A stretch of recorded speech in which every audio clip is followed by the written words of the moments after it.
So, I just got a call from my doctor, and the results from my pap test came in. They said I have abnormal cells and need to get something done called a colposcopy. I don't know what that is, and it sounds scary and it sounds like it's gonna hurt. I don't know what I'm gonna do if I have cervical cancer or maybe something worse. Relax. How can I relax? I can't have cervical cancer. I'm freaking out. I don't know what I'm gonna do. First of all, no, it doesn't mean you have cervical cancer. Second, I've had an abnormal pap before and a colposcopy. It wasn't a big deal. I'm fine, and you will be too.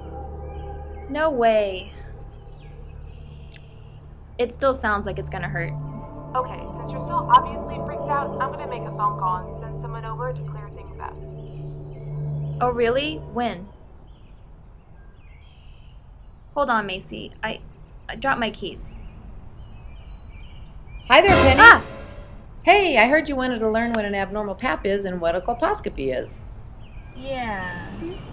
Hello? Penny? How did you... Hold on. Let me get Macy off the phone. Whoa! Hey, why do you look so upset?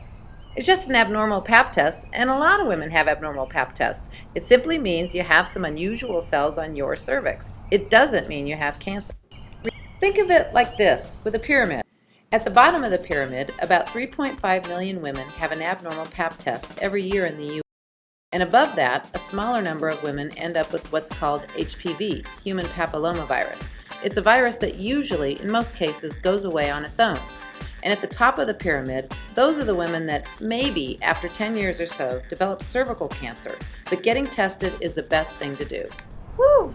I feel so much better. By the way, how'd you do that? Want to know what a colposcopy is? I don't know, do I? I think you do. It's not as scary as it sounds. All a colposcopy is a follow-up to an abnormal pap test. They take a really small biopsy of a few of the unusual cells. They look at them through a microscope, and then they send that off to the lab where the cells can be analyzed. That's it. Whew, that helps. But I think I'd be more comfortable if I could see what they're actually going to be doing. Well, let's go to campus health. Okay. I'm ready. I thought we were going to teleport. Don't you do the whole teleporting thing? I don't teleport, Penny. You're gonna drive. Hi, Penny. Welcome to Women's Health. Come on back. My name is Susan Black. I'm one of the nurse practitioners here. And follow me and I'll show you the procedure we go through when we do a colposcopy here. This is our room where the colposcope is. You can come on in. And when we do a colposcopy, the appointment time is about 40 minutes. But out of that 40 minutes, 30 minutes of that is just you and I talking, me asking you questions, you asking questions, kind of talking about what to expect and what to expect on follow-up. The amount of time you're going to be on the exam table is really only about 10 minutes. This is the colposcope. It's what we use to look through to get a better look at your cervix. It's like a microscope, so it magnifies the cervix so we can look more clearly.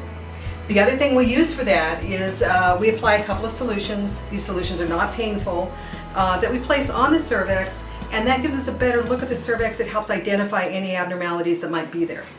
If we see something that might be an abnormality, that's when we want to do the biopsy. And when we do the biopsy, I use a numbing solution first, so that should decrease the chance that you would feel pain. Some women do experience a little bit of cramping with this, but not too often. When we do the biopsy, it's really only about 5 seconds time for the biopsy, and it's also a very small biopsy. The amount of tissue we take is about the size of the end of this pen. Once we're done with that, we send that to the lab. It takes about 1 to 2 weeks to get that result back, and we'll have you make a follow-up appointment so that we can talk about those results and determine from those results what kind of follow-up we want to do from there. And remember that a colposcopy is a very common procedure. You're not alone. Here at Campus Health, we do about 3 to 8 per week, so it's very common.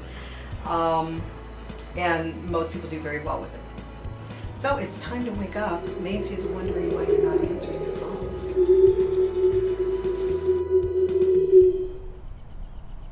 Penny, you still there?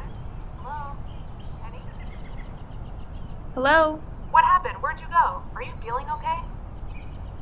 No, I'm fine. I think I'm going to be okay. I'll talk to you soon.